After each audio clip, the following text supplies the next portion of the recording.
Assalamualaikum warahmatullahi wabarakatuh. Salam sejahtera bagi kita semua. Shalom, Om Swastiastu, Namo Buddhaya, salam kebajikan. Terima kasih kami ucapkan kepada dosen pengampu mata kuliah Psikologi Multikultural, Ibu Winida Marpau, MPhil Psikolog, yang selama ini telah memberikan materi perkuliahan yang sangat bermanfaat dalam mempererat kebinekaan bangsa. Dan tidak lupa juga kami ucapkan terima kasih kepada rekan-rekan mahasiswa yang telah berkenan menyaksikan video ini. Pada sore hari ini, izinkan kami memperkenalkan diri dari kelompok 3. 1. Corin Jessica, kedua Elle, ketiga Natalia Winata, keempat Muhammad Iksan, saya sendiri, kelima Selen Felicia, keenam Feni, di mana pada kesempatan ini kami diberi tugas untuk mencari permasalahan multikultural yang terjadi khususnya di Provinsi Sumatera Utara. Hasil dari diskusi kami mengangkat masalah multikultural yang terjadi di Tanjung Balai pada tahun 2016 silam. Untuk mempersingkat waktu, dipersilahkan kepada rekan-rekan kelompok 3 untuk mempresentasikan materi yang telah kita buat bersama. Kepada rekan-rekan dipersilahkan. Perkenalkan, nama saya Vini. Kali ini saya akan menjelaskan mengenai latar belakang topik permasalahan multikultural yang terjadi di Sumatera Utara, yaitu Tanjung Balai. Indonesia merupakan negara kepulauan yang memiliki banyak suku bangsa dan agama yang tersebar. Indonesia memiliki 1.340 suku bangsa dan mengakui adanya 6 agama, yaitu Islam, Kristen Protestan, Kristen Katolik, Hindu, Buddha, dan Konghucu. Keberagaman budaya ini merupakan salah satu kebanggaan dan jati diri dari rakyat Indonesia sendiri. Seperti semboyan negara kita, yaitu Bhinneka Tunggal Ika, yang berarti berbeda-beda tetapi tetap satu jua. Namun pada realitanya sendiri, konflik yang menyangkut tentang sara atau suku, ras, agama, dan antar golongan masih sering terjadi. Konflik ini dapat berupa terorisme, peledakan bom pada rumah ibadah, ataupun pembakaran rumah ibadah. Kali ini kita akan mencari jawaban atas 3 pertanyaan, yaitu yang pertama, apa penyebab terjadinya konflik ini? Yang kedua, bagaimana cara menyelesaikan masalah sara ini? Yang ketiga, bagaimana peran media dalam mengatasi masalah ini?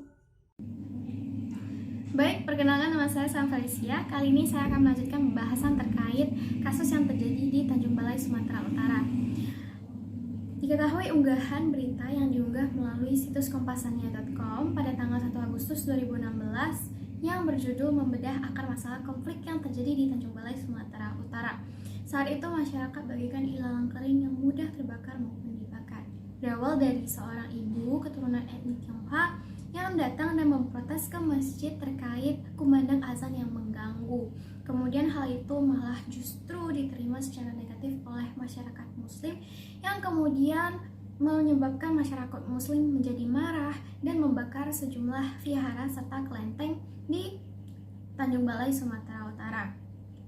Setiap terjadinya konflik sara, pemerintah maupun aparat pemerintah tidak pernah berusaha mencari akar permasalahan yang menjadi penyebab terjadinya konflik tersebut serta mencari pelaku yang memicu terjadinya konflik serta menghukum pelaku tersebut. Oleh karena itu, timbul persepsi di masyarakat bahwa pemerintah maupun aparat itu melindungi masyarakat mayoritas dan menjadikan masyarakat minoritas sebagai sasaran media massa. Hal ini terjadi sudah pasti tidak jauh dari yang namanya prolog yang membuat masyarakat Islam tidak suka, benci, anti, serta marah terhadap etnik Tionghoa, sehingga terjadinya konflik sara di Tanjung Balai, Sumatera Utara. Oleh karena itu, dalam menangani kasus sara di Tanjung Balai, Sumatera Utara, sebaiknya pemerintah dan aparat melakukan pencaharian berupa akar masalah terjadinya konflik serta berusaha memecahkan akar permasalahan terkait dengan konflik SARA setelah berhasil menangani maupun meredakan kasus yang terjadi. Hal tersebut menjadi masalah serius di tingkat domestik maupun lokal, ya, karena ketidakadilan yang diterima oleh masyarakat. Selanjutnya, saya akan melanjutkan pembahasan dari Selen. Sebelum itu, saya akan memperkenalkan diri. Nama saya Corin Jessica, dan saya akan menjelaskan tentang masalah yang dirasakan masyarakat sebagai ketidakadilan. Yang pertama, kesenjangan sosial ekonomi. Sudah menjadi realitas bahwa ekonomi dikuasai etnik Cina. Mereka makin lama semakin kaya karena aparat dan kepala daerah bekerja sama dengan mereka. Ini terjadi karena dalam setiap pilkada, mereka terlibat menjadi cukong kepada setiap calon yang bertarung dalam pilkada, sehingga siapapun menang dalam pilkada. Mereka sudah investasi terlebih dahulu sebagai penyandang dana dan kepala daerah yang terpilih, otomatis merasa berhutang budi pada mereka. Dampaknya, kepala daerah bekerja sama dengan mereka. Kondisi semacam itu menyebabkan kesenjangan sosial ekonomi semakin melebar dan masyarakat marah terhadap mereka yang kebetulan etnik Cina. Yang kedua, tumbuh organisasi di kalangan mereka terhadap masyarakat pribumi. Ini penyakit orang kaya yang dilindungi oleh aparat. Kasus Ibu Herlina yang marah dan menegur muazin, yaitu orang yang azan dalam rangka memanggil untuk syahlat, dengan menggunakan pengeras suara di Tanjung Balai, Sumatera Utara. Segera direspon dengan melampiaskan kemarahan dan kebencian yang sudah lama dipendam dengan membakar vihara dan kelenteng di mana orang Cina beribadah. Yang ketiga, persepsi masyarakat terhadap mereka menjadi sangat negatif karena setiap terjadi masalah, aparat selalu memihak kepada mereka. Kondisi semacam ini menyebabkan muncul teroris dan aparat menjadi target untuk melampiaskan kemarahan dan kebencian. Yang keempat, kebijakan dan perilaku yang mengistimewakan mereka yang kaya, yang kebetulan adalah etnik Cina, telah memancing perasaan yang tidak adil yang sewaktu-waktu diledakkan jika ada masalah sekecil apapun. Yang kelima, faktor global untuk mempengaruhi masyarakat berperilaku yang temperamental, cepat marah, dan emosi. Perkenalkan, nama saya Natalia Winata. Saya akan melanjutkan materi bab 2. Selain 5 faktor yang dikemukakan di atas, kita dapat mengetahui penyebab mudah meledaknya konflik itu karena masyarakat membentuk kumpulan atau kelompok berdasarkan kelas sosial ekonomi, agama, suku, ras, dan etnis mereka masing-masing. Di samping itu juga, masyarakat membangun tempat tinggal mereka berdasarkan kelas sosial ekonomi, di mana yang kaya akan tinggal di kawasan yang elit atau eksklusif, sedangkan masyarakat yang kurang mampu akan tinggal di kawasan yang padat dan kumuh. Indonesia yang terpecah akibat perbedaan kelas sosial ekonomi, agama, suku, ras, dan etnis harus memiliki upaya keras untuk mengatasi dan memecahkan akar permasalahan yang menyebabkan konflik itu terjadi. Dan juga untuk permasalahan kesenjangan sosial dapat diatasi dengan memberikan perlakuan yang khusus dan peluang yang setara bagi mereka yang kurang mampu, terutama kaum pribumi. Dan juga penting adanya komunikasi antar kelompok, karena jika terjadi masalah, dapat dibicarakan baik-baik dan dicari solusinya. Terima kasih. Penutup. Sebagai kesimpulan dari kasus yang telah tim kami persiapkan, di Indonesia sendiri konflik yang menyangkut tentang SARA sangatlah lumrah ditemukan. Hal ini disebabkan oleh kondisi masyarakat Indonesia sendiri yang bersifat majemuk yang mempunyai beragam agama dan suku. Akan tetapi, perbedaan persepsi dapat menyebabkan ketidaklancaran komunikasi yang kemudian dapat menyebabkan konflik maupun kekerasan.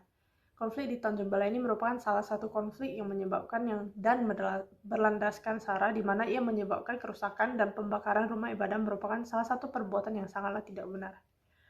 Akan tetapi, aparat keamanan juga dinilai belum efektif dalam mengatasi masalah ini. Hal ini yang menyebabkan konflik ini dapat menjadi sesuatu yang lebih besar lagi jika tidak diselesaikan dengan benar.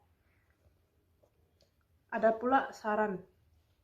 Konflik yang berkaitan dengan SARA ini sering terjadi karena kurangnya kesadaran bersama. Konflik ini hanya akan dapat diminimalisir melalui kesadaran bersama. Selain itu, sebagai masyarakat yang bijak, kita sudah seharusnya mengkonfirmasi semua kebenaran dari suatu informasi yang telah kita terima. Hal ini dapat mencegah terjadinya perusakan dan pembakaran rumah ibadah seperti yang telah terjadi di Tanjung Balai.